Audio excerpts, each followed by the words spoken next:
5/2026 তারিখ রোজ মঙ্গলবার। গোপন সূত্রে সংবাদ পাই যশোর কোতোয়ালি থানাধীন বিরামপুর পশ্চিমপাড়া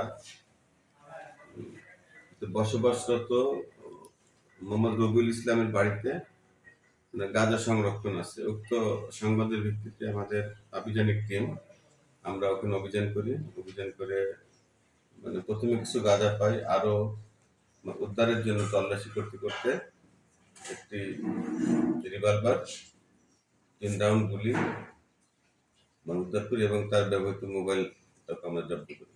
তার বিরুদ্ধে নিয়মিত মামলা হবে এবং অস্ত্র আইনে এবং মাদকের 2টো মামলা হবে। রিভলভারটা দেশি কি বিদেশি? রিভলভার ওটা দেশি তৈরি।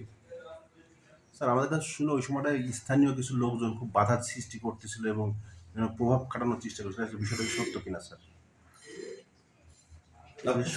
প্রথমে সবাই উৎসুক জনতা আসছিল, কি উদ্ধার করছেন, কি কি ইয়ে করছেন, কেন আসছেন। পরে যখন দেখছে অস্ত্র পেয়েছে তারা আস্তে আস্তে পিছিয়ে চলে গেছে। আর ওর পোস্টধারী নেতা একজন এই ধরনের কিছু আমাদের ঘটনাস্থলকে বলে না। আপনাদের এই অভিযানটা কি অব্যাহত থাকবে? অব্যাহত থাকবে, আমাদের নিয়মিত সবসময় অভিযান অব্যাহত আছে এবং থাকবে। আচ্ছা।